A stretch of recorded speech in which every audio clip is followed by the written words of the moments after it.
પુસ્તકનું નામ સંજીવની વિદ્યાનો વિસ્તાર. લેખક શ્રીરામ શર્મા આચાર્ય. ઓડિયો 1. યુગ સાહિત્યનું સર્જન જેના વિના બીજો કોઈ ઉપાય નથી. વર્તમાન શિક્ષણ પ્રથા જરૂરી બિનજરૂરી માહિતી, મગજ દ્વા અને નોકરી સ્તરની કોઈ આજીવિકા પ્રાપ્ત કરવાના લક્ષ્ય સુધી સીમિત રહીને પોતાની રીતે પ્રચલિત રહી શકે છે. જેમને એમાં રુચિ છે તેઓ એને અપનાવતા પણ રહ્યા છે, પરંતુ એને જ સર્વસ્વ માની એના ઘેરાવામાં સીમિત રહેવાથી કામ ચાલશે નહીં.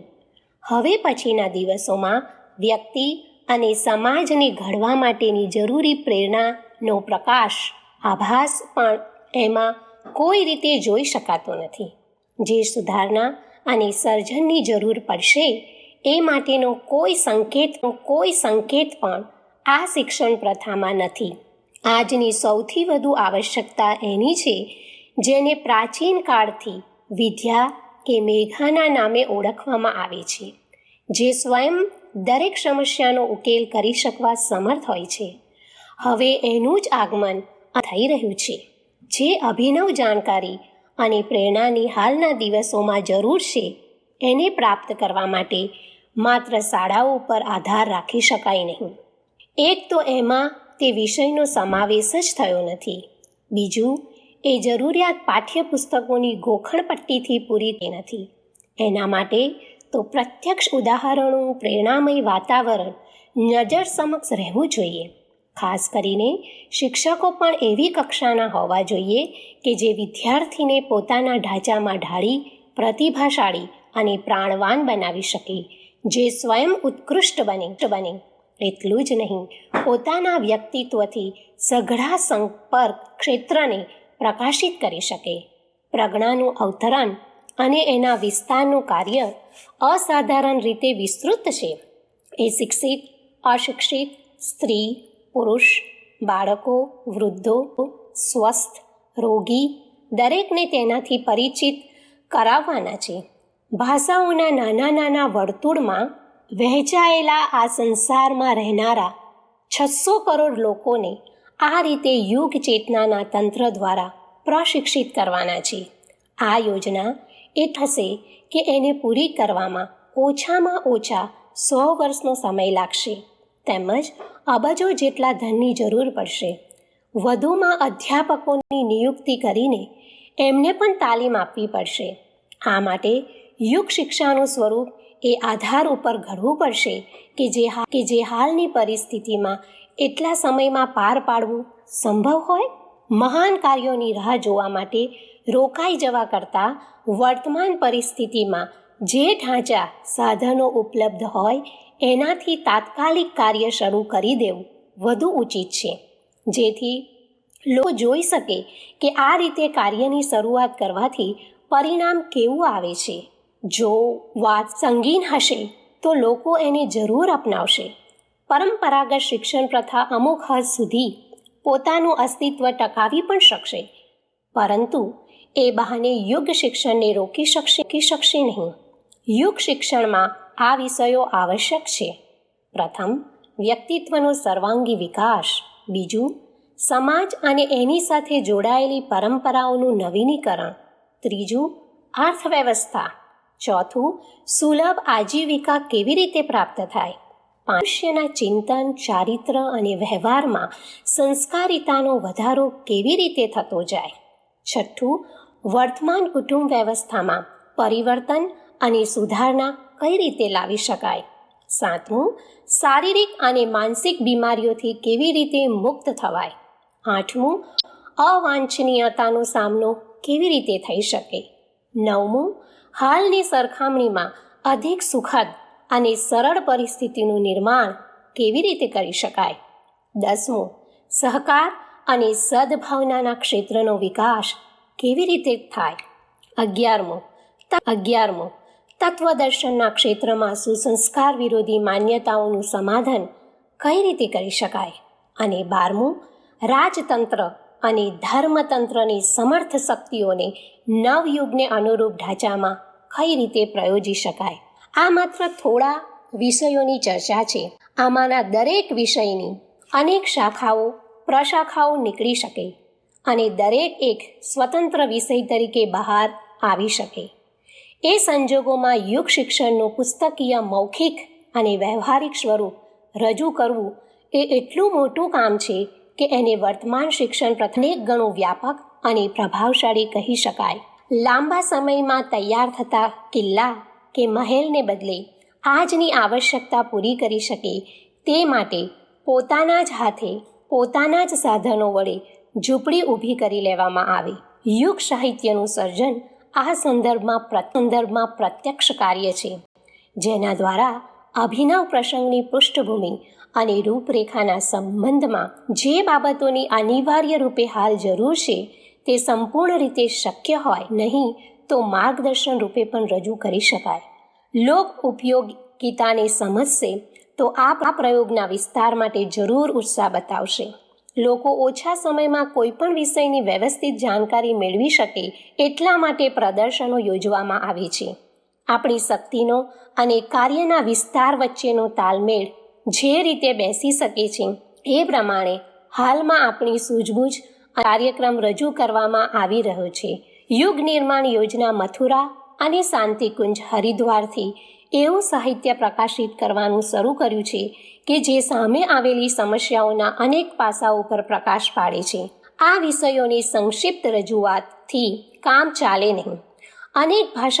અનેક ભાષાઓમાં અનુવાદ કરી એમનું પ્રકાશન થવું જોઈએ. મર્યાદિત લેખન પણ પૂરતું નથી. હવે દરેક વિષયની અનેક તર્કો, તથ્યો, પ્રમાણો અને ઉદાહરણો સાથે રજૂ કરવાની આવશ્યકતા અનુભવાય છે. હવે પછીના સમયમાં યુગ સાહિત્યના આવા પ્રચાર પ્રસારની જરૂર છે. કોઈ પણ જાતની રાહ જોયા વિના પ્રાપ્ત સાધનોથી જ એની શુભ શરૂઆત કરી દીધી છે. વાવવામાં આવેલો આ છોડ ભવિષ્યમાં વટવૃક્ષ જેવું વિશાળ માળખું ધારણ કરશે એવી આશા રાખવામાં. Audio number 2. આ કાર્યક્રમના અમલમાં અનેક મુશ્કેલીઓ છે. એક તો એ કે આપણા દેશના 2/3 લોકો અભણ છે. તેઓ સાહિત્યનો લાભ કઈ રીતે લઈ શકે? વધુમાં આવી અસહ્ય મોંઘવારીમાં આર્થિક મુશ્કેલી વેઠતી અશિક્ષિત એને કયા આધાર પર ખરીદે? થોડા બાકીના જે શિક્ષિતો છે તેઓ પણ મનોરંજન માટે હલકું સાહિત્ય ખરીદે છે. યુગ સાહિત્યમાં એવું કશું ન હોવાથી એમના ઉપર બળજબરીથી એ કેમ લાદી દેવાય? એક તો યુગ સાહિત્યનું લેખન પણ માત્ર યુગ દ્રષ્ટાની જ હાથથી થાય છે. બીજું, એના પ્રકાશમાં ઘણી મૂંડી રોકાઈ જાય. વધુમાં એની માંગ અત્યંત મર્યાદિત હોય છે. તેથી તેનો પ્રચાર પ્રસાર પણ કઈ રીતે થાય? જો મોંઘી, સુંદર, સચિત્ર અને સજાવટભરી ચોપડીઓ છપાય તો લોકોને અથવા સરકારી શિક્ષણ તંત્રને કિંમતમાં વધારાની છૂટ આપીને તેમના ઉપર લાદી શકાય, અથવા તો કોઈ સમૃદ્ધ લોકો પોતાના કબાટોની શોભા વધારવા ખરીદી શકે. આ આખી વિડંબના એવી છે જેના કારણે લેખન, પ્રકાશન વગેરે બધી બાજુથી અવરોધો ઊભા થઈ જાય છે. આજની તાતી જરૂરિયાત છે કે દરેક ભાષામાં સ્થાનિક મનઃસ્થિતિ અને પરિસ્થિતિ સાથે તાલમેલ બેસાડી એવા સાહિત્યનું સર્જન કરવામાં આવે. મુશ્કેલ અને અસંભવ જણાતા આ માધ્યમને સર્વત્ર નિરાશા દેખાતી હોવા છતાં પણ આ દિવસોમાં એની શરૂઆત કરવામાં આવી છે. 1,00,000 અધ્યાપકો દ્વારા વિદ્યા વિસ્તારના શ્રી ગણેશ. યુગ સાહિત્યના વેચાણને મહત્ત્વ ન આપતા દરેક શિક્ષિતને વાંચવાની અને દરેક અશિક્ષિતને સાંભળવાની એક એવી યોજના અપનાવવામાં આવે જે બીજે ક્યાંય ભાગ્યે જ અમલમાં મૂકેલી જોવા મળે છે. યુગ શિલ્પીઓમાંથી દરેકને કહેવામાં આવ્યું છે કે તેઓ ઓછામાં ઓછા 20 પૈસા અને 2 કલાકનું સમયદાન નિર્દેશ કરવામાં આવેલા જ્ઞાન યજ્ઞ માટે નિયમિત રૂપે આપે. એ રકમથી દર મહિને છપાતું નવું સાહિત્ય ખરીદતા રહે. તેને પોતે તો વાંચે જ અને આજુબાજુવાળા પોતાના પ્રભાવ ક્ષેત્રની વ્યક્તિઓને તે વાંચી સંભળાવે. ઝોલા પુસ્તકાલય યોજના હેઠળ પોતાના પરિચય ક્ષેત્રમાં શિક્ષિતોનો સંપર્ક સાંધે અને વિનામૂલ્યે યુગ સાહિત્ય લોકોને ઘેર બેઠા પહોંચાડવાનો, વંચાયા પછી તરત લઈ નવા પુસ્તકો વાંચવા આપવાનો ક્રમ ચલાવે. આ વ્યવસ્થા હર હંમેશ ચાલુ રહી શકે એમ છે. વાંચવાવાળા અભણોને સંભળાવી પણ શકે છે. 2 એવી વ્યક્તિઓ જોડાઈ જાય તો 100 શિક્ષિત વ્યક્તિઓને વંચાવીને 200 અભણોને સંભળાવીને 300ની એક મંડળી બનાવી શકે છે. એક યુગ શિલ્પીના રોજના 20 પૈસા અને 2 કલાકના સમયદાનના માધ્યમથી કોઈ પણ જાતની મુશ્કેલી વગર ક્રિયાશીલ થઈ શકે છે. આ સમગ્ર સાહિત્ય સંચાલક પોતાના ઘરના પુસ્તકાલયથી લઈને સ્વજનો, સંબંધીઓ, પરિચિતો અને પડોશીઓને કોઈ પણ પ્રકારના ખર્ચ વગર લાંબા સમય સુધી વાંચી અને વંચાવી શકે છે. કહેવા સાંભળવામાં યોજના અટપટી લાગે છે, પણ કાર્ય કરનાર માટે આ સંસારમાં કશું જ મુશ્કેલ નથી. શાંતિકુંજ સાથે જોડાયેલી પૈકી મોટાભાગની વ્યક્તિઓ આ પ્રક્રિયાને ધર્મ કર્તવ્ય, એક ઉચ્ચ સ્તરનો પરમાર્થ સમજીને શ્રદ્ધાપૂર્વક અપનાવતી રહી છે. એ આધારે યુગ સાહિત્યના પાઠકોની સંખ્યા કરોડો સુધી પહોંચી ગઈ છે. ભલે એને ખરીદનારની આપણા મિશનની પ્રમુખ માસિક હિન્દી પત્રિકા છે. તે અન્ય ભાષાઓના અનુવાદ સહિત લગભગ 5 લાખ પ્રતોમાં છપાય છે. તેના વાચકોનો નિર્દેશ છે કે દરેક અંક લગભગ 5 વ્યક્તિઓ દ્વારા વંચાય અથવા સાંભળવામાં આવે. આ રીતે 5 લાખ પત્રિકાઓ લગભગ 25 લાખ વાચકો દ્વારા વાંચવા અથવા સાંભળવામાં આવે. મિશનના સૂત્ર સંચાલક તેને જ પોતાની રચનાત્મક સંપત્તિ ગણે છે અને પૂરેપૂરો પાકો વિશ્વાસ ધરાવે છે કે એટલી ભૂજાઓના બળે સમયની માંગનું મોટાભાગનું કાર્ય નિશ્ચિત રૂપે પૂરું કરી શકાશે. પ્રાચીન કાળના વિદ્યા વિસ્તારકો પોતાના વિદ્યાર્થીઓને માત્ર ભણાવીને સંતોષ મેળવી બેસી રહેતા નહીં, પરંતુ એમને શોધવા, એકત્ર કરવા અને પ્રેરણા આપી ઉત્સાહિત કરવાનું કાર્ય પણ બીજા કોઈની મદદની અપેક્ષા રાખ્યા વગર એકલા હાથે જ કરતા. સાધનોની અને સહકારની અપેક્ષા તો દરેક કાર્યમાં હોય છે. વિદ્યા વિસ્તારમાં એના વગર કામ થઈ જાય છે, પરંતુ એ પણ એટલું જ સત્ય છે કે શક્તિશાળી ચુંબક પોતાની આજુબાજુ વિખરાયેલા લોહકણોને આકર્ષીને કે ખેંચીને પોતાની સાથે જોડી રાખવાનું કાર્ય પોતાની એકલાની ક્ષમતાથી જ પૂરું કરે છે. વિદ્યા વિસ્તારની અભિનવ યોજનાના અમલીકરણમાં પણ આ જ તથ્યને સ્વીકારીને તેના તાણાવાણા ગૂંથાયા છે. 25 લાખ માથા અને 50 લાખ ભુજાઓમાંથી મોટાભાગના નિષ્ક્રિય અને નિરુત્સાહિત રહી સંકુચિતતા અને સ્વાર્થના કીચડમાંથી આ આપત્તિકાળનો સાદ સાંભળીને બહાર પણ નીકળે નહીં. છતાં પણ એટલો તો વિશ્વાસ ચોક્કસ રાખી શકાય કે ઓછામાં ઓછા 1 લાખ પરિજનોને તો યુગ ચેતનાનો સંદેશો પહોંચાડવાના કાર્યમાં પરોવી શકાશે.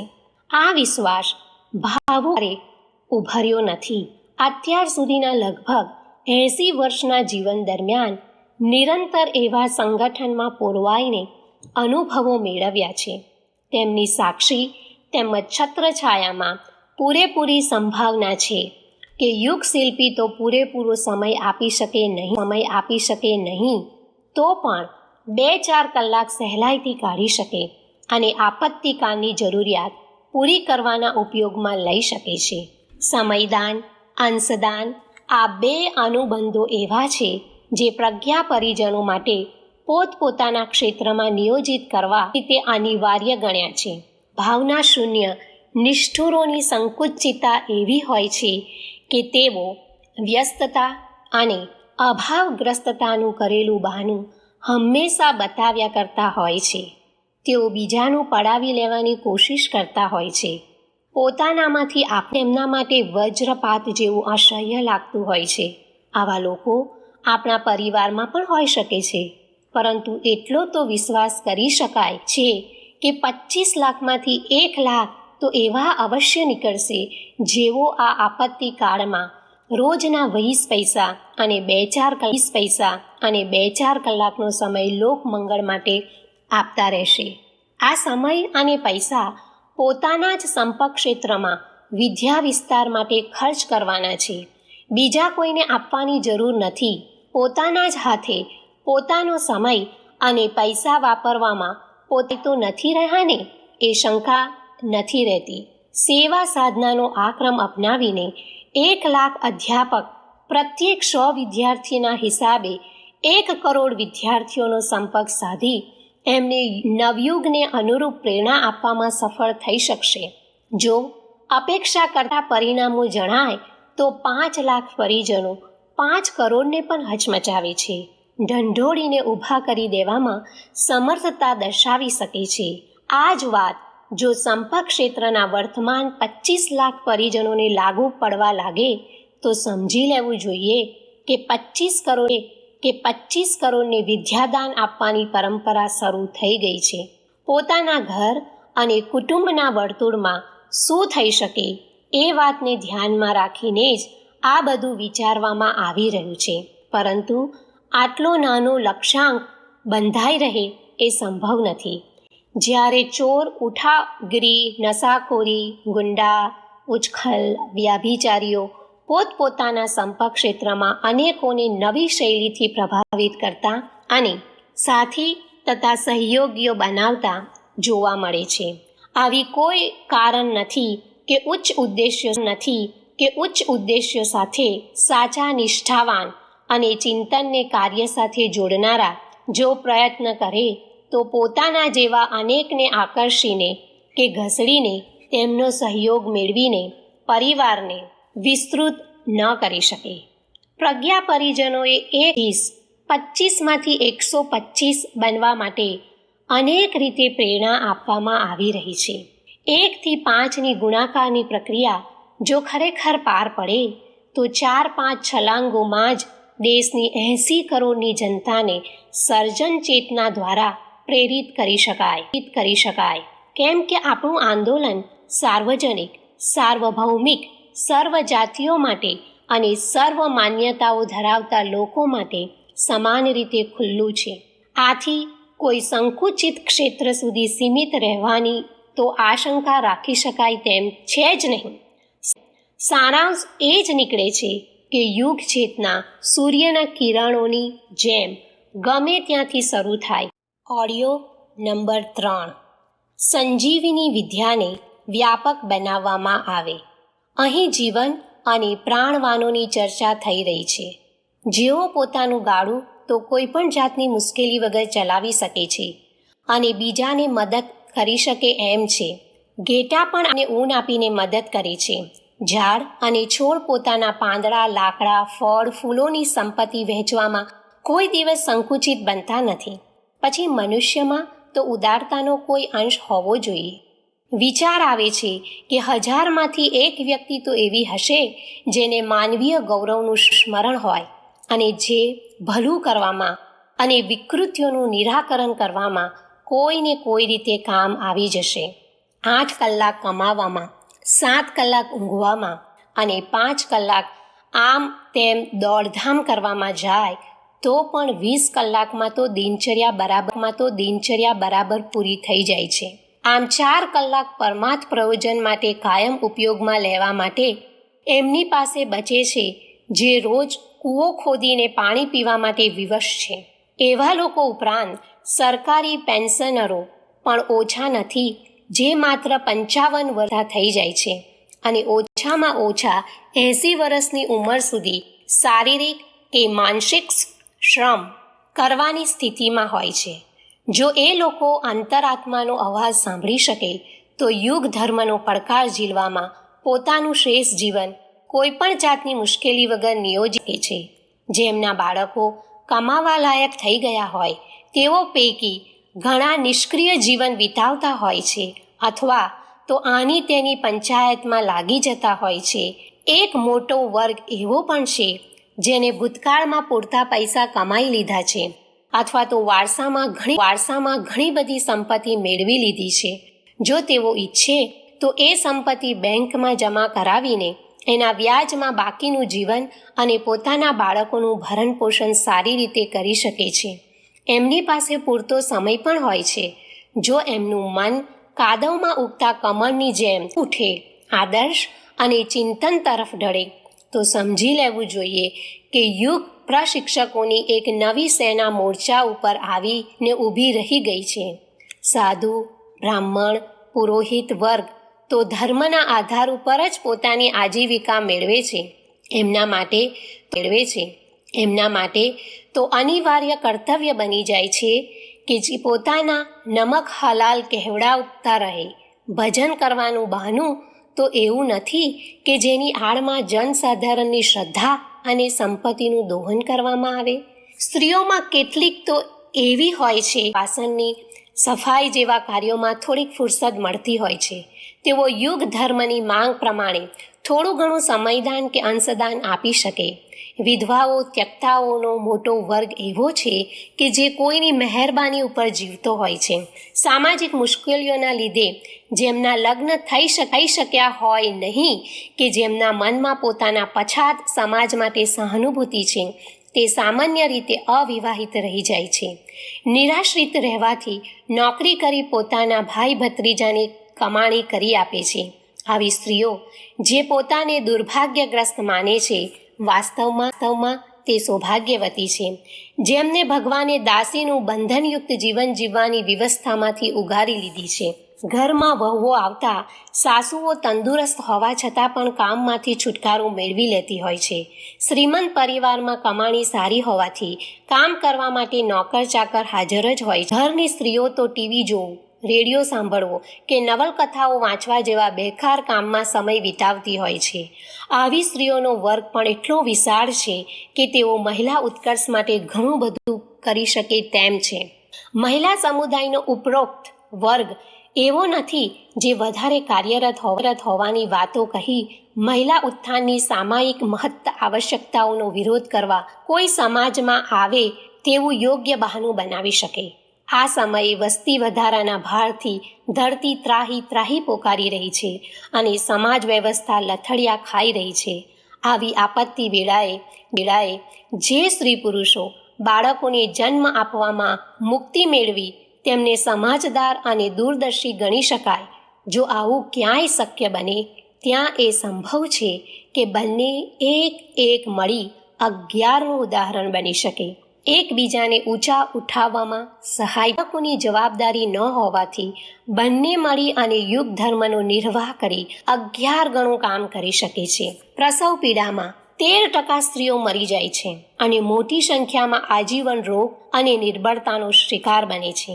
એ પતિઓને કોણ શિક્ષા કરે કે જેઓ પોતાની પત્નીઓને અડધી જિંદગી મરદાની જેમ જીવવા માટે મજબૂર કરે છે. તેઓ પોતાનો આર્થિક બોજો બમણો કે 4 ગણો વધારે છે. સુસંસ્કાર આપવાની યોગ્યતા ન હોવાથી બાળકોને કુસંસ્કારી બનાવે છે અને સમાજ માટે અસંખ્ય સમસ્યાઓ સર્જે છે. જો બાળકોને જન્મ આપવાની મૂર્ખાઈ શકાય તો આ દિવસોમાં સ્ત્રીઓ નારી ઉત્કર્ષના કાર્યમાં જોડાઈ શકે અને પોતાના સંપર્ક ક્ષેત્રમાં એક પ્રકારની અભિનવ ક્રાંતિ ઉત્પન્ન કરી શકે છે.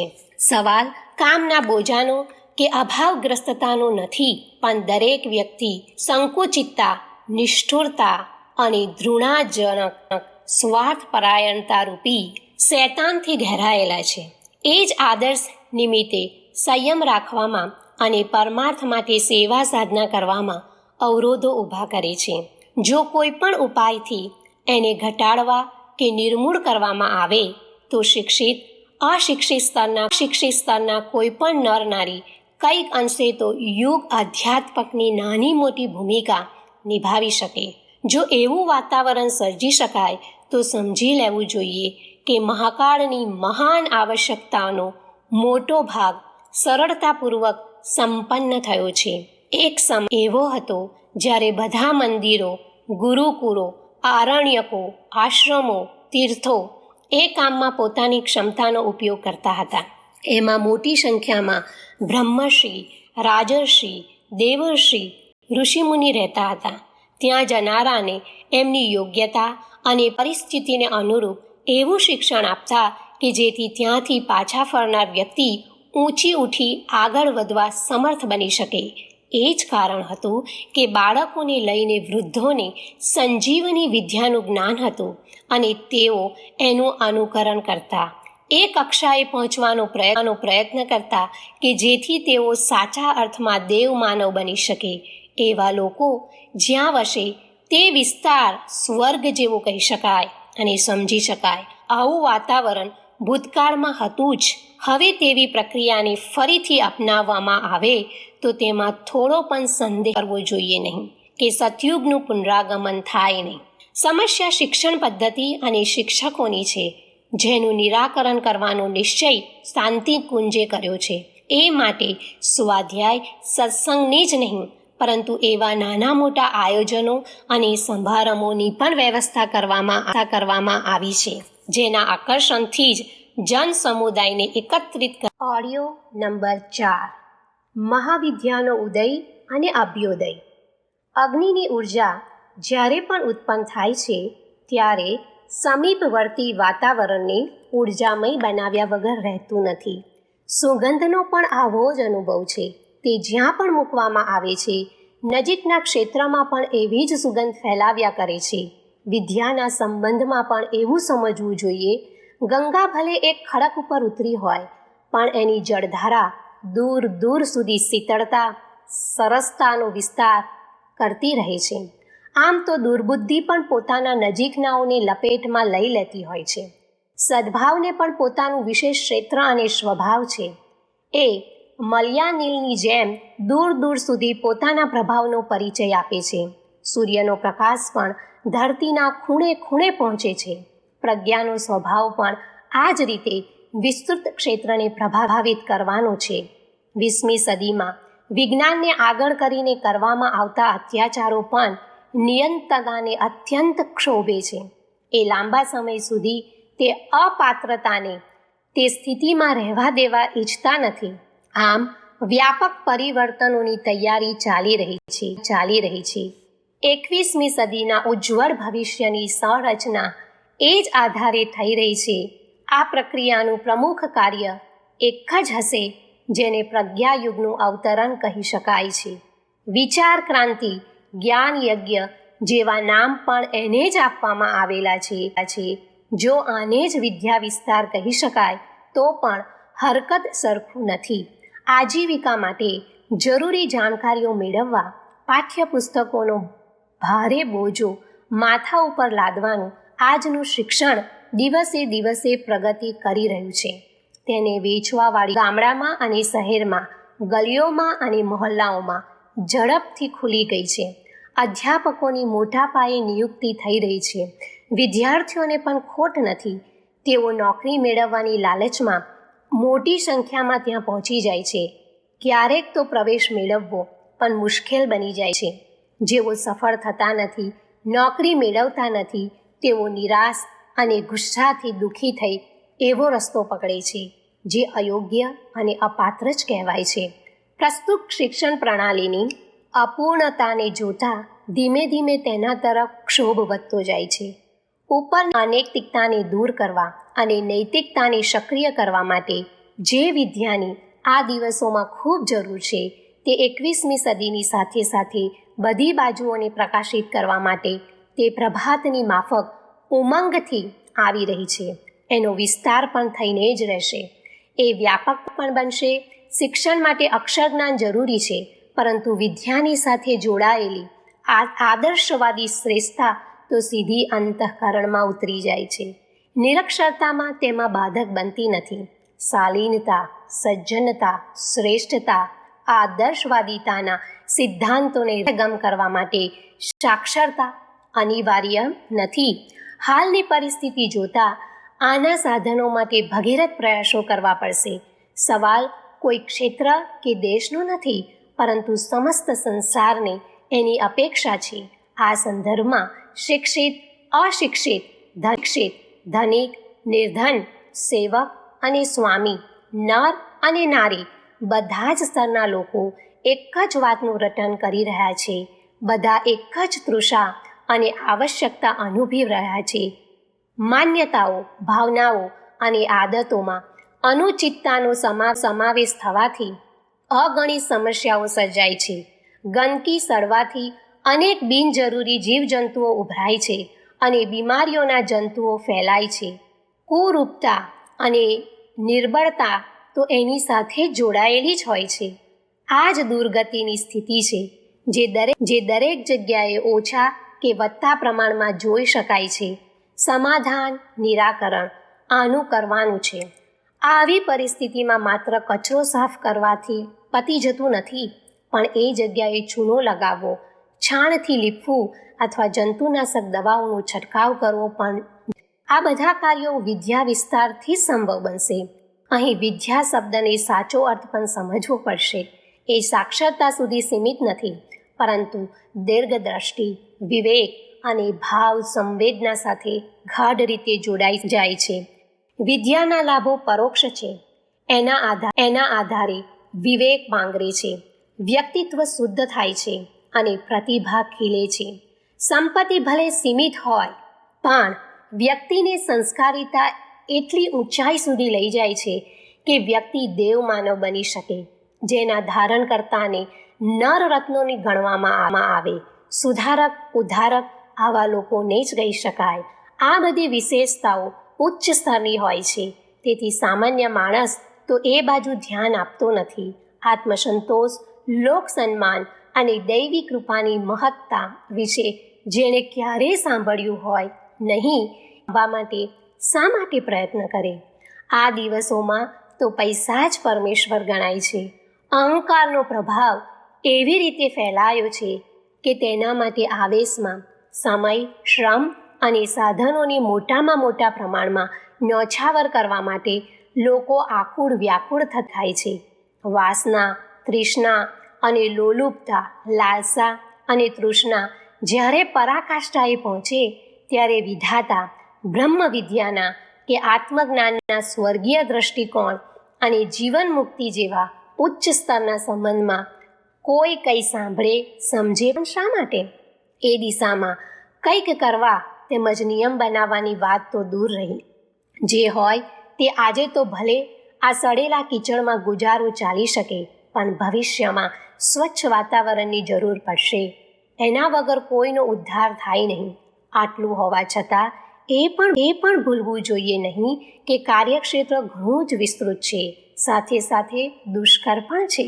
એને સંપન્ન કરવા માત્ર માનવીય પ્રયત્નો અમુક હદ સુધી જ સફળ થઈ શકે છે. સવાલ સમસ્ત સંસારનો છે. સમસ્યા 600 કરોડ લોકોની છે. એમની એવી આંધળી દોડ છે કે ગમે ત્યારે ક્યાંય પણ પછડાટ ખાઈ શકે છે અને હાડકાં ભાંગી જવા જેવું સંકટ ઊભું થઈ શકે છે. તેથી ચાલુ પરિસ્થિતિનું પરિવર્તન એક રીતે અનિવાર્ય બની ગયું છે. 600 કરોડ લોકોનો ચિંતન પ્રવાહ માનવીય મર્યાદાઓનું ઉલ્લંઘન કરી આગળ વધે, ચિંતનમાં કુસંસ્કારિતા અને ચારિત્ર્યમાં ભ્રષ્ટતા અસાધારણ રીતે વધી જાય, તો આ વિશાળ કાર્યક્ષેત્રમાં આમૂલ પરિવર્તન કરવાનું કાર્ય કુદરતનો નિયમ જ કરી શકે છે. પછી એને સંપન્ન કરવામાં કેટલીક વ્યક્તિઓને યશ ભલે મળે. વિદ્યાની અસ્મિતાનું મહત્વ દર્શાવતા આપ્તજનોએ ઘણું કહ્યું છે. વિદ્યામૃતમસ્યુચ્યે સા વિદ્યાયા વિમુક્તયે વિદ્યા દદાતિ વિનયમ વગેરે. મનુષ્યના ગુણ, કર્મ, સ્વભાવ, ચિંતન, ચારિત્ર અને વ્યવહારમાં જે ઉત્કૃષ્ટતા, આદર્શવાદિતાનો સમાવેશ કરી શકે એ જ વિદ્યા છે. સંજીવની વિદ્યા પણ એનું જ નામ છે. કેટલાક વિદ્વાનો એને જીવન જીવવાની કલા કહે છે. એની સાથે જ સુખ, શાંતિ અને પ્રગતિના સૂક્ષ્મ તંતુઓ જોડાયેલા હોય છે. આની ઉપેક્ષા કરવાથી ના તો ભૌતિક પ્રગતિ કે ના તો આધ્યાત્મિક ઉન્નતિ. Audio number 5. સળગાવેલો દીપક જ ઓલવાયેલાને સળગાવશે.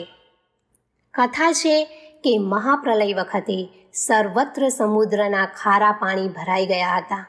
એના તળિયામાં ઘણો કીચડ પણ ભરાયેલો પડ્યો હતો. એટલામાં કાર થયો. પાણી ઉપર એક કમળ ખીલી નીકળ્યું. એમાં સહસ્ત્ર પાંખડીઓ હતી. વાત આટલેથી અટકતી નહીં. કમળની વચ્ચે બ્રહ્માજી ઉત્પન્ન થયા. તેઓ વેદ જ્ઞાનથી સૃષ્ટિને ગુંજિત કરતા રહ્યા. સાધન અને સૌંદર્યને ગુંજનમાંથી જ સર્જાયા અને એમાંથી ચેતન સૃષ્ટિનું પણ નિર્માણ થવા લાગ્યું. પૌરાણિક કથાનકની વાસ્તવિકતાના સંબંધમાં બે મત હોઈ શકે છે, પણ એ સંભાવના નકારી શકાય નહીં કે આજે પણ ચમત્કાર સર્જાઈ શકે છે. સહસ્ત્રદળ ખીલવાનો જ છે. એમાં બ્રહ્મ ચેતનાનો એવો પ્રવાહ વહેતો થશે જે ઉલટાને ફેરવીને સીધો કરી શકે. સુખદ સંભાવનાનું અભિનવ સર્જન એવું એ સ્તરનું બને જેને કાદવમાં ઉગેલું કમળ કહી શકાય. 21મી સદીના આરંભમાં પરપોટા શાંતિકુંજની ભૂમિને ચીરીને છે. ભવિષ્યમાં એ ઝરણાના રૂપમાં ગતિ પકડી લે તો કોઈએ આશ્ચર્ય કરવું જોઈએ નહીં. પાણીનું બાષ્પીભવન થાય ત્યારે શરૂઆતમાં થોડી જ વરાળ નીકળે છે, પરંતુ સમય જતાં ઘટાટોપ વાદળ બનીને વરસવા લાગે છે. એને આશ્ચર્ય નહીં તો બીજું શું કહેવાય? રાઈ જેટલા નાના નાના બીનું વિશાળ વૃક્ષના રૂપમાં વિકાસ પામવો આશ્ચર્ય નહીં તો બીજું શું કહીએ? આ આપણી સૃષ્ટિ એવા જ આશ્ચર્યનું પ્રદર્શન ડગલે અને પગલે કરે છે. સત્ય તો એ છે કે આ સંસારમાં જે કંઈ બનેલું છે, જે બની રહ્યું છે, જે બનવાનું છે, તેની સૃષ્ટિના ચમત્કારોની શૃંખલા સિવાય બીજું કશું જ કહી શકાય નહીં. વાળની અણી જેવડો નાનો શુક્રાણુ જો 5.5 ફૂટના સર્વાંગ સુંદર મનુષ્ય બની શકે છે તો એને ચમત્કાર નહીં તો બીજું શું કહેવાય? ગ્રહ નક્ષત્રો અધ્ધર લટકતા છે અને ઝડપી ગતિએ ફર્યા કરે છે તો એને અશક્યને શક્ય બનવા સિવાય બીજું શું કહેવાય? મનુષ્ય અલ્પ છે, એનું સામર્થ્ય પણ સીમિત છે. એની સૂઝ, પ્રયત્નશીલતા અને સફળતા પણ સીમિત સ્તરની જ બની રહી જાય છે. પરંતુ એવી વાત નથી. એ તો જોતામાં ઋતુઓમાં એવું પરિવર્તન લાવી દે છે કે એની અલૌકિકતા જોઈને આપણે ચકિત થઈ જઈએ છીએ. માનવી આવું કરવા ધારે તો પણ તેને પુરુષાર્થ તેવો નહીં બને.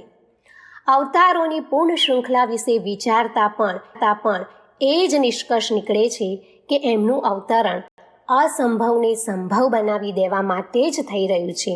આમ તો નિરાકાર હોવાથી તેઓ પ્રાણીઓની જેમ પ્રયત્ન પુરુષાર્થ નથી કરી શકતા, છતાં પણ મનુષ્યોમાંથી જ કેટલાકને પસંદ કરી લે છે, જેમાં હવા ભરીને નાના ફુગ્ગાને મોટા ગુબારા જેવો વિશાળ બનાવી શકે.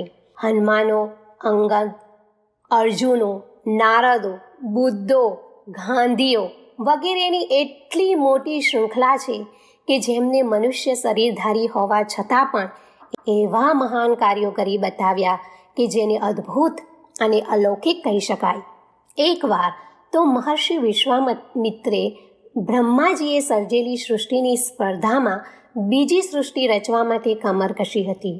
આવો મામલો બુદ્ધિ દ્વારા મુશ્કેલી જ પાર પાડી શકાય છે. તે માત્ર 3 આચમનમાં જ આખો સમુદ્ર શોષી લીધો હતો. આવા કૃત્યો પાછળ જો ભગવાનની શક્તિ કામ કરતી દેખાય તો નવાઈ પામવાની જરૂર નથી. દુર્બુદ્ધિને કારણે અધોગતિ સહેતા ઘણો લાંબો સમય વીતી ગયો. હવે જો ઉલટાવી સારી સ્થિતિમાં લાવવા માટે યોજના બની છે તો એને એટલા માટે અસંભવ માનવું જોઈએ નહીં કે મનુષ્યોના સીમિત પ્રયત્નો આ સુવિસ્તૃત કાર્યને કરી શકે નહીં. મનુષ્ય માટે ઘણી બાબતો કઠિન હોઈ શકે છે, પરંતુ ફાનસની જેને આકાશમાં અસંખ્ય ગ્રહો અને તારાઓ લટકાવી રાખ્યા છે એના માટે કોઈ શુભ આશયભર્યા કાર્યો કરવામાં કેવી રીતે કોઈ મુશ્કેલી હોઈ શકે? નાની શરૂઆત હસવા જેવી તો લાગે છે, છતાં પણ આ સંભાવનાને નકારી શકાતી નથી કે તે થોડા સમયમાં ક્યાંથી ક્યાં જઈ પહોંચી. બુદ્ધ અને ગાંધીજીના આંદોલનોની શરૂઆતમાં સામાન્ય સ્તરના હતા, પરંતુ જ્યારે સમય સાથ આપ્યો તો ક્રિયાની પ્રતિક્રિયા એટલી મહાન બની રહી છે કે તેને જોતા જ આશ્ચર્યચકિત રહી જવાય છે. યુગ સંધિ મહાપુરુષ ચરણ શાંતિ કુંજમાં પાછલા વર્ષથી ચાલી રહ્યું છે. એની શાખા પ્રશાખાના રૂપમાં હજારો સ્થળો અને લાખો માનવીઓ પ્રભાવિત થઈ રહ્યા છે. હવે આ વર્ષે યુગ શિલ્પીઓના પ્રશિક્ષણની પ્રક્રિયા જોરદાર રીતે ચાલી રહી છે, જેનાથી ધીમી ગતિના પ્રયાસોને રોકેટ સ્તરથી ઝડપ પ્રાપ્ત થઈ શકે. ગયા વર્ષે 9 દિવસ અને એક મહિનાના પ્રશિક્ષણ સત્રોની વ્યવસ્થા ચાલતી હતી, પરંતુ આ વખતે એને એવી ગતિ અપાઈ છે કે જેનાથી લાંબો સમય લે તેવા કરતાં 4 ગણી 100 ગણી ગતિએ કાર્ય આગળ વધે અને ઈસવીસન 2000 સુધીમાં એ કાર્ય પૂરું થઈ શકે. વિદ્યાલયોના મકાનો બને છે, રાચરચીલું એકઠું કરવામાં આવે છે, પણ એ બધા કરતાં અધિક મહત્ત્વની બાબત એ છે કે યોગ્ય અધ્યાપકોની નિમણૂક કરવામાં આવે. તેઓને એ કાર્ય પૂરું કરવા માટેની ધગશ હંમેશા બેચેન કરે. એ પછી અન્ય કાર્યો તો સરળતાપૂર્વક પૂરા થઈ જશે. સન 1919ના વસંત પર્વની શાંતિકુંજમાં સઘન શક્તિ ઉત્પન્ન કરવા ઉપરાંત યોગ્ય વિદ્યા ચેતનાના ધરાવનારા સમર્થ શક્તિશાળી અધ્યાપકોના પ્રશિક્ષણ નિર્માણનું કાર્ય શરૂ કરવામાં આવ્યું છે. અખંડ જ્યોતિના 5 લાખ પરિજનોએ પ્રશિક્ષિત કરવાનું કાર્ય સર્વપ્રથમ હાથમાં લેવામાં આવ્યું છે. હમણાં રહેવાની સગવડો પણ વધારવામાં આવી છે. શાંતિની વ્યવસ્થા પાછલા વર્ષની સરખામણીમાં બમણી કરી દેવામાં આવી છે. છતાં પણ આવશ્યકતાઓ જોતાં હજી એમાં પણ વધારો કરવાની જરૂર લાગે છે. થોડી ધીરજ રાખવાથી એની પૂર્તિ થવાની સંભાવના છે. અધિક લોકો ઓછા સમયમાં પ્રાણ ચેતનાથી લાભાન્વિત કરવા માટે શિક્ષણ અવધિ ઓછી કરવા સિવાય બીજો કોઈ વિકલ્પ નથી. 5 દિવસથી ઓછી અવધિ કરવી સંભવ નથી, જેથી ચાલુ પ્રશિક્ષણ સત્રોને 5 દિવસના કરી દેવામાં આવ્યા છે. તારીખ 1થી 5, 7મીથી 11, 13મીથી 17, 19થી 23 અને 25થી 29 આ પ્રકારે દર મહિને સતત 5 સત્રો સંપન્ન થતા રહે છે. શિક્ષણની દ્રષ્ટિએ કોઈ મહત્વપૂર્ણ શિક્ષણ માટે 5 દિવસની અવધિ ઘણી ઓછી કહેવાય, પરંતુ જ્યારે પ્રસંગ પ્રાણ પ્રત્યાવર્તનનો હોય, જ્યાં આદાન પ્રદાનની વ્યવસ્થા મુખ્ય મનાતી હોય, તો કાનમાં મારેલી ફૂંકમાંથી પણ ઘણા પ્રયોજનો પૂરા થાય છે. શીખનારા અને શીખવનારા જો નિષ્ઠાવાન અને મહેનતુ હોય તો એ ઉક્તિ પણ ચરિતાર્થ થઈ જાય છે, જેમાં કહેવાયું છે કે ગૃહે ગૃહે પઢન ગયે રઘુરાય, અલ્પકાય વિદ્યા સબ આય. Audio number 6. મૂર્છાનું પુનઃજાગરણ અનિવાર્ય છે.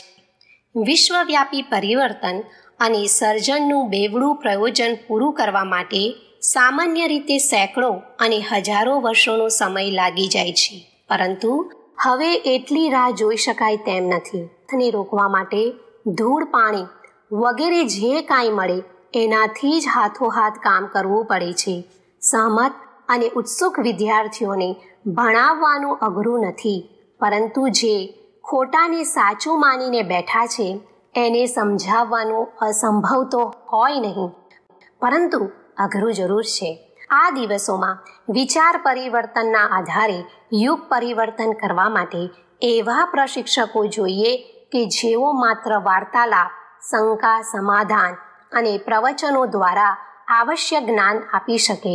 એટલું જ નહીં, પોતાની પ્રાણ પ્રતિભાનો ઉપયોગ કરીને ખોટી માન્યતાઓ અને ક્રિયા પ્રક્રિયાઓને બળપૂર્વક સીધી કરી શકે.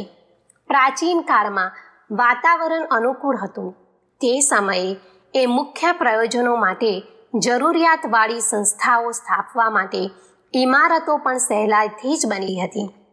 ગામે ગામ નાના મંદિરો બનતા હતા, જેને વિદ્વાનો સંભાળતા અને દૈનિક કથા વાર્તા અને પર્વ સંસ્કાર વગેરે વિશેષ અવસરો ઉપર લોકોના માનસની વિકૃતિઓને સુધારતા અને સુસંસ્કારોનું બીજારોપણ એ રીતે કરતા જેથી સમય જતાં એ ફળ ફૂલોથી લાદેલા સુંદર સોહામણા વૃક્ષમાં પરિણમી શકે. બાળકોને પાઠશાળામાં શિક્ષણ અપાતું હતું. ગામના પુરોહિતો એનું સૂત્ર સંચાલન કરતા હતા.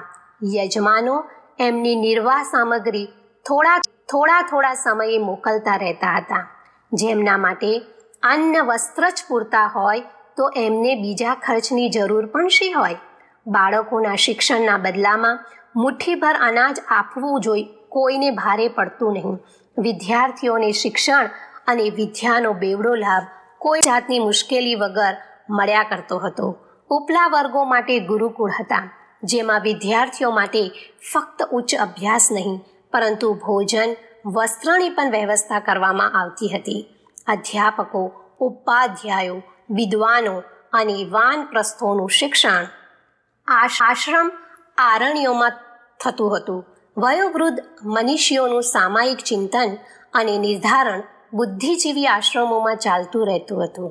પુસ્તકોનું લેખન, અનુવાદ અને લખાણની નકલો કરવામાં કામ પણ ઉપરોક્ત સંસ્થાઓમાં સંપન્ન થતા હતા. ઉપરોક્ત બધી જ શિક્ષણ સંસ્થાઓમાં માત્ર બૌદ્ધિક જ નહીં પણ વ્યવહારિક શાલીનતાનો અભ્યાસનો અવસર પણ મળી રહેતો હતો. વિદેશોમાં જ્ઞાન ચેતના જગાડવા માટેના પરિવાજકો માટે વિશ્વવિદ્યાલયો બન્યા હતા. ત્યાંથી પરિપક્વ થઈને ઋષિઓ અને પરિવાજકો દેશ વિદેશોમાં ભ્રમણ કરવા નીકળી પડતા હતા અને જ્યાં જે પ્રકારના જ્ઞાનની જરૂર પડતી ત્યાં એ પ્રકારનું અધ્યાપન તંત્ર ખડું કરી દેતા. સર્વવિદિત છે કે કુમારજીવ જેવા મહાજ્ઞાનીઓએ તક્ષશિલા વિશ્વવિદ્યાલયમાં શિક્ષણ પ્રાપ્ત કરીને જાપાન, કોરિયા, મોંગોલિયા, મંચુરિયા વગેરે પૂર્વોત્તર ક્ષેત્રોમાં નવજીવનનો સંચાર કર્યો હતો. નાલંદા વિશ્વવિદ્યાલયના મહર્ષિ કૌંડિન્યે દક્ષિણ પૂર્વના ક્ષેત્રો તિબેટ, બર્મા, મલેશિયા, ઇન્ડોનેશિયા, કપુચિયા, જાવા, સુમાત્રા વગેરે દેવ સંસ્કૃતિના કેન્દ્રો બનાવી દીધા હતા. સમયનું કુચક્ર જ કહી શકાય કે આજે એ સમગ્ર તંત્ર પુરાતન ઇમારતોના ખંડિયેરોના રૂપમાં અહીં તહીં પોતાના ભૂતકાળના અસ્તિત્વનો પરિચય આપે છે. એ વ્યવસ્થામાંથી લોકોનો રસ ઓસરી ગયો. પુરોહિત ન રહ્યા કે જેઓ લોકમાનસને જીવંત જાગૃત રાખનારા અગ્રગામી હતા. સાધુઓ અને બ્રાહ્મણોની સંખ્યા તો લાખો કરોડોની છે, પણ જેમને પોતાનું શાશ્વત કર્તવ્યનું જ્ઞાન છે અને જેઓ એ પ્રમાણે વર્તે છે તેઓ તો આંગળીના ભેળે ગણી શકાય એટલા જ માત્ર છે. યુગ ઋષિઓનું ઉત્પાદન નિર્માણ ક્યાં થાય છે? આવા સ્થાનની જાણકારી મેળવવી એ વિષય બની ગયો છે. એ બાબતનો અભ્યાસ કરવા કે કરાવવામાં કોઈને રુચિ નથી, કારણ કે નોકરી, વ્યવસાય વગેરેમાં વધુમાં વધુ ધન મેળવવાની મહેચ્છાઓએ જ સૌને ઘેરી વળી છે. અધ્યાપક અને વિદ્યાર્થીઓને પણ આ અંગેના વિષય ભણાવવામાં આવે છે. જ્યાં વિદ્યાતંત્ર ઉપેક્ષિત થઈ રહ્યું હોય અને બધે પેટીયું રળવા માટે જ શિક્ષણ અપાતું હોય ત્યારે સદજ્ઞાન આપતા કેન્દ્રોનું નિર્માણ અને સંચાલન કોણ કરે? ધર્મશાળાઓ સ્થાપીને નામ કમાવવાવાળા વધુમાં વધુ એટલું કરે કે કોઈ મફત દવા આપનારાનું દવાખાનું, સદાવ્રત કે પાણીની પરબ ઊભી કરે છે. દાન પુણ્યની પરિધિ આટલા નિમિત્ત થઈને રહી ગઈ છે. દેવોને પ્રસન્ન કરવા, સ્વર્ગમાં સ્થાન સુનિશ્ચિત કરવાની સંભાવના જ્યારે અઢળક સંપત્તિના રતિભર ખર્ચથી પતી જતી હોય તો ઊંધે રસ્તે ચડી ગયેલા લોક સમુદાયને પોતાની પ્રચંડ પ્રેરણાના બળ ઉપર સન્માર્ગે લઈ જનાર એવી ક્રાંતિકારી વિભૂતિઓ વિશે વિચારવાની લાંબી અને અટપટી લાગતી વાત કોઈ શા માટે વિચારે? દૂષિત ચિંતનનો શિકાર બની લોકમાનસ સર્વનાશ તરફ ઘસી રહ્યું છે. આવા તોફાનોમાં જેઓ પુણ્ય પરમાર્થની વાત વિચારીને એ દિશામાં આગળ વધી શકે તેમ છે, એમની આંખો પણ ધૂળથી ભરાઈ ગઈ છે. જ્યારે સમગ્ર પ્રવાહ જ સ્વાર્થ સાધન માટે સમર્પિત છે તો બુદ્ધિ અને સંપન્નતાઓ શું પડી હોય કે લોકહિતની જન કલ્યાણ માટે સામગ્રીની મદદ કરે, ઊંધા પ્રવાહને વાળી સીધી દિશામાં લઈ જવા ખાસ જરૂરિયાતની પૂર્તિ કરી શકે એવા પ્રકાશનો કિરણો ક્યાંયથી પ્રગટ થતા જણાતા નથી. નવ જાગરણના સ્વરો ક્યાંયથી સંભળાતા નથી. આવી સ્થિતિમાં ઘોર નિરાશામાં પોતે ડૂબી જવાને માટે પરામર્શ કરવાને બદલે એ જ યોગ્ય જણાય છે કે ટાગોરના એ ગીતને જ ગણગણવું જોઈએ જેમાં તેઓએ કહ્યું હતું, એકલા ચાલો રે. એકલા ચાલવું અઘરું તો છે, અસંભવ નથી. બુદ્ધ, ગાંધી, દયાનંદ, વિવેકાનંદ, મીરા, ચૈતન્ય, કબીર વગેરે પોતાની મંડળી ભેગી થાય એની રાહ જોઈને બેસી રહ્યા નહોતા, પરંતુ એ પોતાના શરીર અને મન માત્રનો સાથ લઈ એવા માર્ગે ચાલી નીકળ્યા હતા જે જોનારા અને સલાહ આપનારાઓ માટે સાધનાનો અભાવમાં અસંભવ જેવું જણાતું. આ સંદર્ભમાં તેઓ વધુ સાહસિક જણાય છે જેઓ પોતાના સ્વતંત્ર ચિંતનના આધારે પોતાનું સલામત સ્થાન છોડીને યોગ્ય દિશા તરફ પ્રસ્થાન કરે છે અને સફળતા નિષ્ફળતાની વાત ઈશ્વર ભરોસે છોડી દે છે. દેવર્ષિ નારદને પણ વિશ્વ ભ્રમણ માટે નીકળી પડવાની હિંમત આત્મા અને પરમાત્મા સિવાય બીજા કોઈએ આપી ન હતી. લાંબા પુરાતન કાળને પુનર્જીવિત કરી સતયુગનું પુનરાગમન કરાવવાનું ભગીરથ કાર્ય શાંતિકુજે પોતાના એકલાના બાહુબળે શરૂ કર્યું છે. આમ દિવ્ય દ્રષ્ટાઓ એ પણ જોઈ શક્યા છે કે સત્યમાં 1000 હાથીનું બળ હોય છે. સંકલ્પના બળે બ્રહ્માએ સમગ્ર સૃષ્ટિની રચના કરી હતી. જો કે ઋષિ પરંપરા એટલી મૂર્છિત તો નથી થઈને કે જેના પુનરુત્થાનની આશા છોડી દેવી પડે. લક્ષ્મણની મૂર્છા જાગી હતી. માનવીય ગૌરવને પુનર્જીવિત કરવાનો સંકલ્પ જાગ્યો છે તો એ દિશામાં કાર્ય આજે નહીં તો કાલે જરૂર થઈને. ઓડિયો નંબર 7 લોકમાનસ સંસ્કારનું પરીક્ષણ. શાંતિગંજ થોડી ભૂમિ ઉપર વસેલો થોડાક જ લોકો દ્વારા સંચાલિત સાધારણ આશ્રમ છે. એમાં શ્રદ્ધા ધરાવતા ભાવિક પરિજનો દ્વારા રોજ બાજુ ઉપર રખાતી 20 પૈસા જેવી નજીવી મૂડી દ્વારા એનો નિભાવ થાય છે. દરરોજના 1 કલાકનો સમય કાઢનાર પણ એના ભગીરથ કાર્યમાં પોતાનો ફાળો આપે છે. સરકારી કે ધનાઢ્ય લોકોની મદદ મેળવવાની આશા કોઈ દિવસ રાખવામાં આવતી નથી અને એ વર્ગ એ દિશા તરફ વળ્યો પણ નથી. સદ્જ્ઞાન પ્રકાશના દેવતા સવિતાના રથમાં ઋષિ, વિદ્વાન, તપસ્વી, સાધુ, બ્રાહ્મણ, વાનપ્રસ્થ અને પરિવાજરકરૂપી 7 ઘોડાઓ હળીમળીને દોડતા હતા અને એની ઉર્જા આભાથી વિશ્વના ખૂણે ખૂણાને પ્રકાશિત કરતા હતા. એ સાંસ્કૃતિક રથના નિર્માણમાં સમર્થ સંપન્નો પોતાની શ્રદ્ધાંજલિઓનું આયોજન કરતા હતા. ધરતી ઉપર સ્વર્ગના અવતરણનો અવસર એ જ આધારે ઉપલબ્ધ થતો હતો, પણ હવે તો બધું જ થઈ ગયું છે. કહેવાતા સંતો લોકોની મનોકામનાઓ પૂર્ણ કરવા માટેના ઈશ્વરના દલાલો થઈ ગયા છે.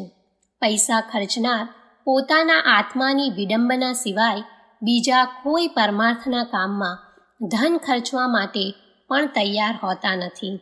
આવી દશામાં વધી છે. વિકૃતિઓ માત્ર વિપત્તિઓ જ લાવતી નથી, એના સમાધાનના ઉપાયોમાં રૂકાવટ લાવે છે, તેમજ તે દિશામાં કાય કરનારને પણ નિરુત્સાહી કરે છે. આ રીતે સમસ્યાઓ બમણી થઈ અને મુશ્કેલ બની જાય છે.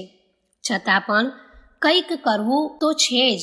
ઓછી શક્તિ હોવા છતાં હીનતાનો ભાવ મનમાં લાવ્યા વગર જે સંભવ છે એ કરી છૂટવું જ યોગ્ય છે.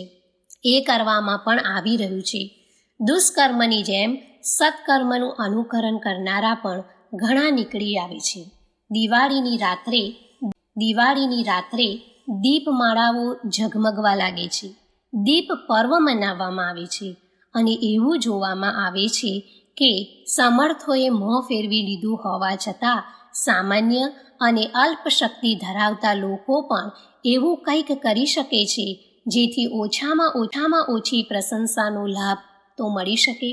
અખંડ જ્યોતિ અને તેની સાથે સંલગ્ન પત્રિકાઓના માધ્યમથી 5 લાખ સ્થાયી અને 25 લાખ અસ્થાયી પરિજનોએ એક સમૂહ શાંતિકુંજ તંત્રના નેજા હેઠળ એકઠો થયો છે. આ લગભગ 50 વર્ષોથી સમસ્યાઓ, એના સમાધાનો અને વર્તમાન પેઢીના યુગ ધર્મ સ્તરના કર્તવ્યો વિશે નિરંતર કાંઈક સ્વાધ્યાય, ચિંતન, મનનની પ્રવૃત્તિઓ કરતા રહી સાથે સાથે સમયના પોકારને સાંભળી એ પ્રમાણે યથાસંભવ પહેલ કરવાના પ્રયત્ન છે. આ જ છે અમારી જીવનભરની સંચિત સંપત્તિ અને અમારો વિચાર પરિવાર, જેને વંશ પરંપરા કરતાં અનેક ગણી અધિક મહત્વપૂર્ણ અને સશક્ત માની શકાય છે. એને જ શ્રદ્ધાપૂર્ણ પુષ્પાંજલિના રૂપમાં યુગ દેવતાના ચરણોમાં અર્પિત કરવાનો નિશ્ચય કરવામાં આવ્યો છે. દશરથે પોતાના પુત્રો વિશ્વામિત્રને સોંપી દીધા હતા. ગુરુ ગોવિંદસિંહના 5 પુત્રોને પણ આવો જ શ્રેષ્ઠ સદુપયોગ થયો હતો. નાલંદા વિશ્વવિદ્યાલય, તક્ષશિલા વિશ્વવિદ્યાલય, પ્રેમ મહાવિદ્યાલય, કલકત્તાની નેશનલ કોલેજ જેવી સંસ્થાઓ પણ પોતાના છાત્રોને આવી જ દિશામાં અગ્રેસર કરી ધન્ય થઈ હતી. શાંતિકુંજના અંતરાળમાં પણ એવી જ ઉત્કટ અભિલાષા ઉભરાઈ છે કે એ પણ એવું જ કંઈક અનુકરણીય ઉદાહરણ રજૂ કરે.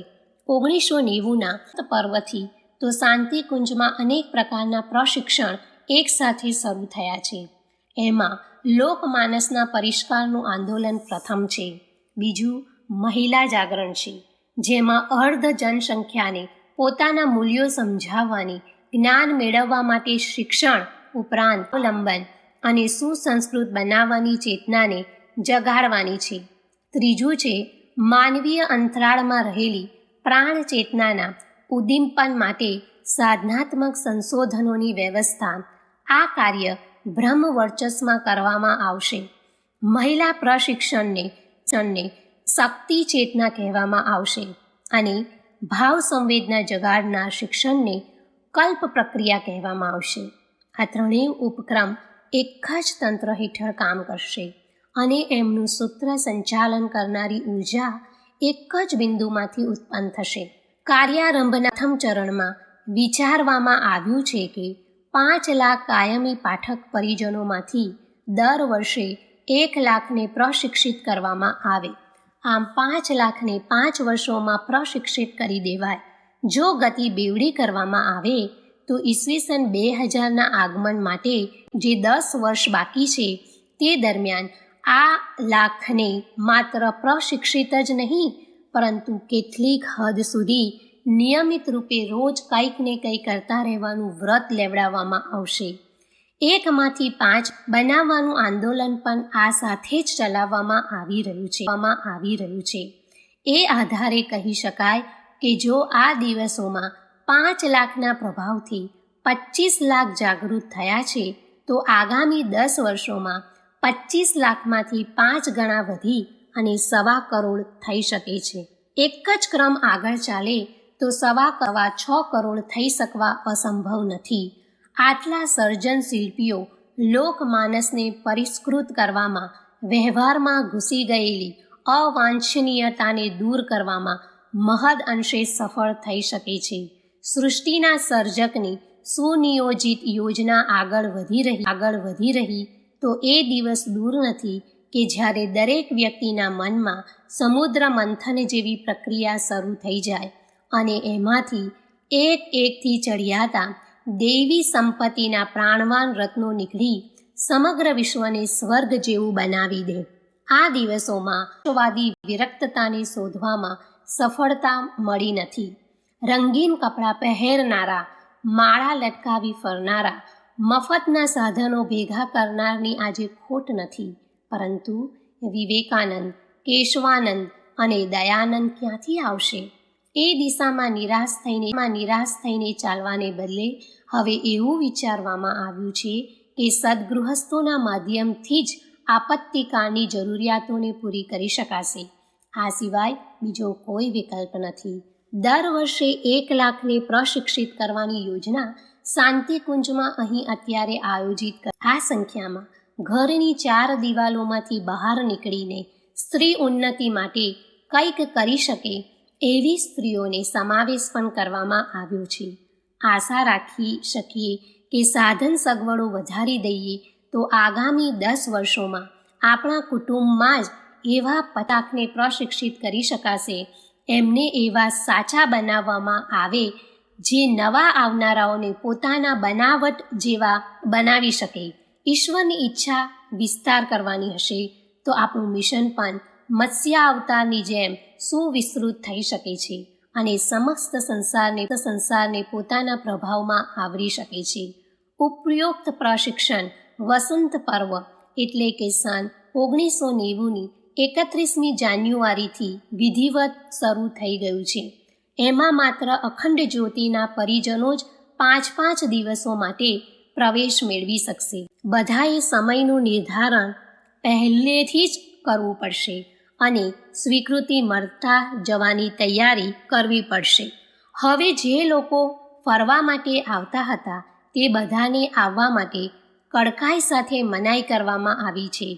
અશિક્ષિત, વયોવૃદ્ધ અને અનઘડ લોકો આ સત્રમાં પ્રવેશ મેળવી શકશે નહીં.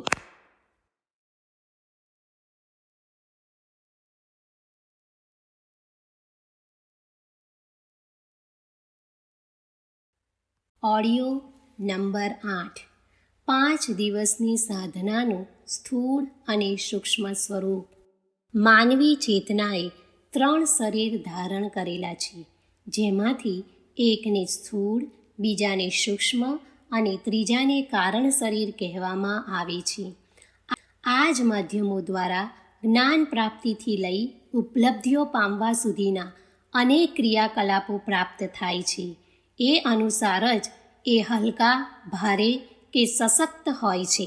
આપણે બોલચાલની વાણીને લઈએ તો એ જીભમાંથી નીકળી કાનના છિદ્રો સાથે અથડાઈ મગજમાં પહોંચે છે, માહિતી આપે છે અને પોતાનું કાર્ય પૂરું કરે છે. સામાન્ય રીતે એનું ઉચ્ચારણ થાય છે. વિનિમય, અધ્યાપન, અધ્યયન, કથન, શ્રવણમાં એનો જ ઉપયોગ થાય છે. એક બોલે છે, બીજા સાંભળે છે. જે જાણવા યોગ્ય છે તેને જાણી લે છે. જે પહેલેથી જ જાણેલું છે તેની ઉપેક્ષા કરે છે. ઉપદેશ આપવામાં આટલી જ પ્રક્રિયાઓ થાય છે. વક્તાઓ બોલ્યા કરે છે, શ્રોતાઓ સાંભળ્યા કરે છે. જે નવું હોય છે અને નિરર્થક સમજી ભૂલી જાય છે. ધાર્મિક પ્રયોજનોમાં પણ આમ જ થતું આવ્યું છે. એમાં કથન, શ્રવણનો ઉપક્રમ ચાલ્યા કરે છે. આ સ્તરે જાણકારીની આપ-લે થાય છે. એવું કંઈ થતું નથી જે અંતરના ઊંડાણમાં ઉતરી પ્રભાવ પાડે, કાયમી બને અને મનમાં કોઈ નોંધપાત્ર પરિવર્તન લાવે. શાંતિકુંજમાં 5 દિવસના સત્રોમાં આથી કંઈક વધુ, કંઈક ગંભીર અને કંઈક પ્રાણવાન અનુભવ થાય છે. તેથી એ કથનનું વજન અને પ્રભાવ પણ પડે છે. નિર્ધારિત કથન કોઈ ઋષિ તુલ્ય મનીષીનું જ હોય છે અને એને સંદેશાવાહકની જેમ બીજા દ્વારા કહેવડાવવામાં પણ આવી જ શકે છે. એની પાછળ માત્ર શબ્દ શૃંખલા ન રહેતા ઉર્જા પણ હોય છે, જે કથની, કરણી અને પ્રાણ ચેતના દ્વારા સર્જાય છે. એ જ કારણ છે કે એ સાંભળનારના અંતરાળના ઊંડાણ સુધી પહોંચે છે, વ્યક્તિને ઢંઢોળે છે અને એવું દબાણ કરે છે જેના આધારે તથ્યોને હૃદયગમ કરી જીવનમાં ઉતારવા માટે વિવશ થવું પડે. એ જ કારણ છે કે સત્રોમાં રજૂ કરવામાં આવેલ પ્રતિપાદન પોતાની સમર્થતા, પ્રભાવશીલતા અને પ્રાણ પ્રતિભા સંપન્ન થયાનો પરિચય આપી મર્મ સ્થળ સુધી જઈ પહોંચે છે, જ્યાંથી જીવનક્રમમાં આદર્શવાદી ઉમંગો જાગે છે. આમાં જીભ દ્વારા બોલાતી માત્ર વૈખરી વાણી જ કામ લાગતી નથી, પરંતુ એની સાથે સૂક્ષ્મ વિસ્તારની મધ્યમાં અને કારણ ક્ષેત્રની પરાવાણીનો પ્રભાવ પણ એમાં ભળેલો હોય છે.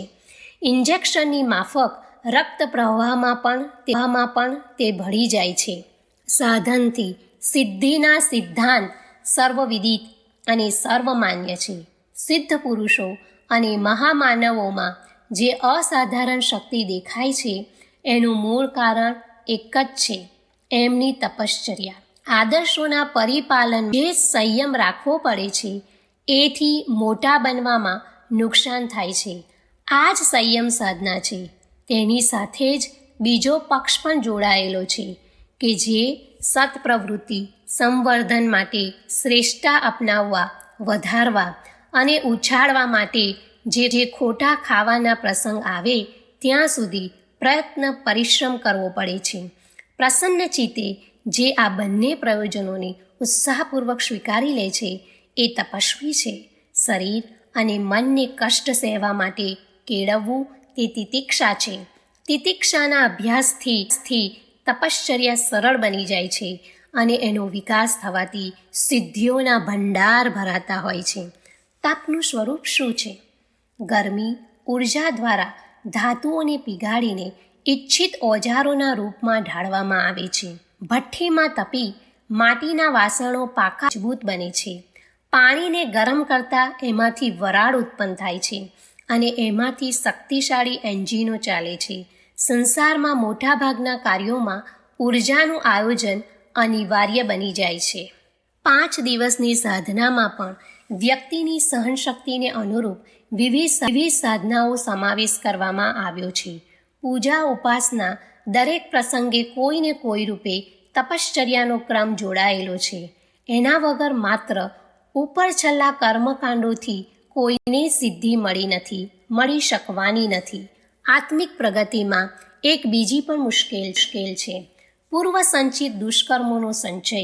એ મુશ્કેલીને પ્રાયશ્ચિત સિવાય બીજો કોઈ માર્ગે દૂર કરી શકાય નહીં.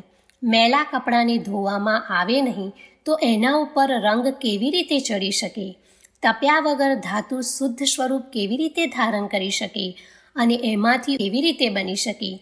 ક્રિયામાણ દુષ્કર્મ એક જ માંગણી કરે છે કે જેટલો ઊંડો ખાડો ખાધો હોય એમાં એટલી જ માટી નાખી સમતળ બનાવવામાં આવે. આ જ પાર્યશ્ચિતની પ્રક્રિયા છે. એટલા માટે 5 દિવસની સાધનામાં જ્યાં પ્રતિકાત્મક પાર્યશ્ચિતોનું ચિહ્ન પૂજાનું વિધાન હોય છે, ત્યાં એ પણ કહેવામાં આવે છે કે પાપોની ખાઈ પૂરી કરવા યોગ્ય પુણ્યકર્મો નવેસર કરવાનું આયોજન કરવામાં આવે, જેથી ઉત્પન્ન થયેલી દુષ્પ્રવૃત્તિઓ અભિનવ સત્પ્રવૃત્તિઓ દ્વારા કે ઢાંકી શકાય.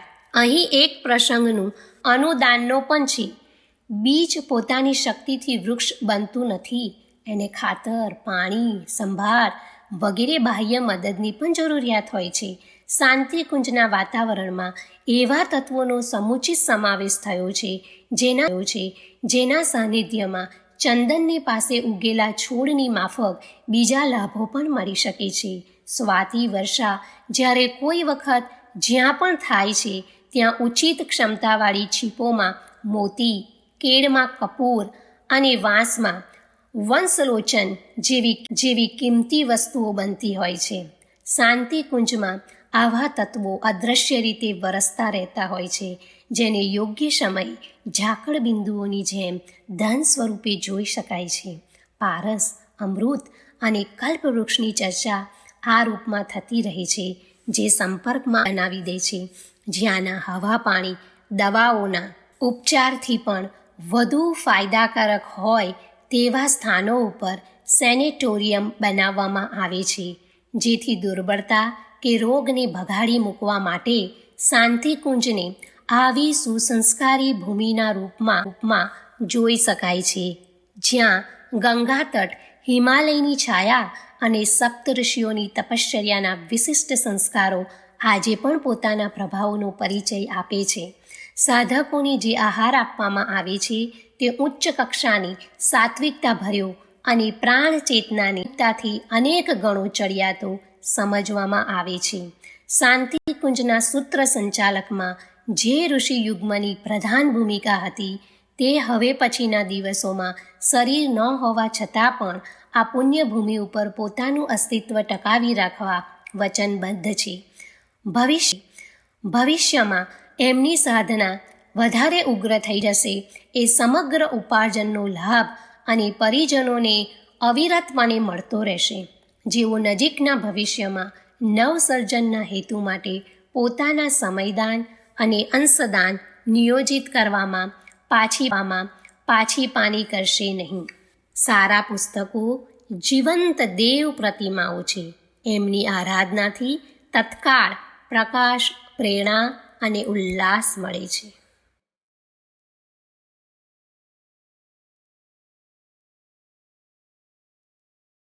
Audio number 9. ગાયત્રી જ્ઞાનપીઠ યુગ નિર્માણ યોજના મથુરા, શાખા અમદાવાદ 380013. Phone number 483252. ટૂંક પરિચય. જન સુધી વિચાર ક્રાંતિ અભિયાનનો સંદેશો પહોંચાડી નૈતિક, બૌદ્ધિક અને સામાજિક ક્ષેત્રમાં યુગ પરિવર્તન કાર્યની પૂર્તિ માટે જનસંપર્કના સાધનોની આવશ્યકતા લક્ષ્યમાં રાખી તારીખ 6/4/1986થી અમદાવાદમાં ભાડાના મકાનમાં યુગ સાહિત્ય પ્રચાર કેન્દ્ર શરૂ કરવામાં આવ્યું હતું. ટ્રસ્ટના પોતાના આ ભવનનું નિર્માણ કાર્ય શરૂ કરી તારીખ 14/10/87થી કેન્દ્રનું સંચાલન પણ અત્રે શરૂ કરવામાં આવ્યું. અહીં વિશાળ ભોયરામાં સુવ્યવસ્થિત સાહિત્યની જાળવણી થાય છે તથા ગાયત્રી મંત્ર લેખન બુકોની વિધિસર સ્થાપના કરવામાં આવે છે. ભોય તળિયે ગાયત્રી માતાનું મંદિર છે તથા બાજુના અખંડ અગ્નિ સ્થાપિત યજ્ઞશાળામાં નિત્ય હવન થતો રહે છે. બાકીના ભાગમાં સાહિત્ય વિતરણ વ્યવસ્થા છે, જ્યાંથી ભારત દેશ તેમજ વિદેશોમાં યુગ સાહિત્ય પહોંચાડવામાં આવે છે. પ્રથમ મંજલે કાર્યકર્તા નિવાસ તેમજ સાંસ્કૃતિક ભવન છે. બીજા માળ ઉપર સાર્વજનિક સાધના કક્ષ તથા સત્સંગ હોલ છે, જ્યાં સાદાઈથી લગ્ન સંસ્કાર પણ કરવાની વ્યવસ્થા છે. નિયમિત મહત્વના ઉત્સવ પર્વની ઉજવણી તેમજ જન્મદિવસની ઉજવણી સહિત 16 સંસ્કાર સંપન્ન કરવાની વ્યવસ્થા છે. વ્યક્તિગત કે સાર્વજનિક યજ્ઞો, વાસ્તુપૂજન જેવા આયોજનોને દાન દક્ષિણા સ્વીકાર્યા સિવાય કરાવવામાં આવે છે. નજીકના ક્ષેત્રમાં જ્ઞાનઘટ તેમજ જ્ઞાન મંદિરોની સ્થાપના કરવામાં આવે છે. યુગ શક્તિ ગાયત્રી માસિક પત્રિકાની વિતરણ વ્યવસ્થા પણ અત્રે ઊભી કરવામાં આવી છે. સાહિત્ય મંગાવનાર માટે સૂચના: ₹100ની ડિપોઝિટ મોકલી વ્યક્તિ અથવા તો સંસ્થા યુગ પ્રચારક તરીકે નામ નોંધાવી સાહિત્ય અને પ્રચાર સાધનની ખરીદી પર અનુક્રમે 25% અને 15% વળતરનો લાભ મેળવી શકશે. એક જ ઓર્ડરથી રોકડેથી ₹10,000ના સાહિત્યની ખરીદી ઉપર 30% વળતર મળશે. બેંક, વીપી કે આંગડિયા દ્વારા સાહિત્ય મોકલવાની સગવડ નથી. સાહિત્યની કિંમત ઉપરાંત પોસ્ટેજ કે પાર્સલ રવાનગી ખર્ચની રકમ ઉપરના સરનામે મોકલવાથી સાહિત્ય રવાના કરવામાં આવશે. ગુજરાતી ઉપરાંત હિન્દી યુગ સાહિત્ય પણ અત્રેથી મળી શકશે. કોઈ પણ પ્રકાશનની 500 નકલ પોતાના પ્રભાવ ક્ષેત્રમાં પ્રચાર પ્રસાર માટે સ્વજનની સ્મૃતિમાં વહેંચનાર માટે પુસ્તિકાના પ્રથમ પાન પર સૌજન્ય સંદેશ વિના મૂલ્યે છપાવી તૈયાર કરી આપવામાં આવશે. જ્ઞાનગઢના માધ્યમથી દર માસે ₹6ની રકમ મોકલનારને ₹8નું મનપસંદ યુગ સાહિત્ય આપવામાં આવે છે. પોસ્ટકાર્ડ લખવાથી વિનામૂલ્યે સૂચિપત્ર મોકલીશું. વિદ્યા વિસ્તાર આજની સર્વોપરી સેવા સાધના. પરમાત્મા જ્ઞાન સ્વરૂપ છે. વિચાર અને જ્ઞાનના રૂપે તે માનવીના અંતઃકરણમાં પ્રકાશ અને પ્રેરણા ઉત્પન્ન કરે છે. આથી જ્યાં જ્ઞાનગંગા જેવા સાહિત્યની સ્થાપના હોય તેને દેવ મંદિર કે પરમાત્માના જ્ઞાન સ્વરૂપની પ્રતિષ્ઠાનું શુભ સ્થાન સમજવું જોઈએ. પથ્થરની દેવ પ્રતિમા ધરાવતા મંદિરોમાં અંધવિશ્વાસ, ધોખાબાજી, ઠગાઈ જેવી બુરાઈઓ જોવા મળે, પરંતુ એક વખત જ્ઞાન મંદિરની સ્થાપના થતાં લાંબા સમય સુધી લોકોમાં સદજ્ઞાન ફેલાવવાની તક મળે છે. કોઈ વ્યક્તિની ઈચ્છા ધર્મ કાર્ય કરવાની હોય તો તે મંદિર બંધાવે છે. કોઈ ધર્મશાળા, કૂવો કે વાવનું નિર્માણ કરે છે. વૃક્ષારોપણ, સદાવ્રત કે એવા બીજા કાર્ય કરી કેટલાક સ્વર્ગ અને મોક્ષની કામના કરે છે. મૃત્યુ પામનાર વ્યક્તિની આત્મા શાંતિ માટે લોકો 12મા કરતા હોય છે. બ્રહ્મ ભોજન અને તીર્થયાત્રા જેવા વિધાન પણ ધર્મ કર્તવ્ય ગણાય છે, જેથી આત્મસંતોષ અને આત્મશાંતિ મળે છે. પરંતુ આધુનિક જમાનાની આવશ્યકતા લક્ષ્યમાં લેતા સૌથી વધુ ફળદાયી કાર્ય જ્ઞાન મંદિરોથી સ્થાપનાનું માનવું પડે. આપણા સૌ ઉપર ઋષિ ઋણનો ભાર છે. આથી જેમની આર્થિક ક્ષમતા છે તેઓ જ્ઞાન મંદિરોની સ્થાપના માટે જમીન, સાહિત્ય, ફર્નિચર, મકાન વગેરે સાધન ઊભા કરવા માટે આર્થિક સહયોગ કરી શકે છે. ભગવાનનું રૂપ અને નામના માધ્યમથી નહીં, પરંતુ ભાવનાનું સ્મરણ કરવામાં આવે છે. સારા વિચાર ભગવાનની ભાવનાત્મક ઉપાસના જ છે. સત સાહિત્યનું વાચન, ભજન કે પાઠના પારાયણ કરતાં ઉતરતું નથી. આથી સમાજ સેવા કે લોકસેવાના ઈચ્છુકોએ પુણ્ય અને પરમાર્થની દૃષ્ટિએ ગાયત્રી જ્ઞાન મંદિરોની સ્થાપના કરવી જોઈએ. ભોજન, વસ્ત્ર વગેરેના દાનની સરખામણીમાં જ્ઞાન દાન ચડિયાતું દાન છે.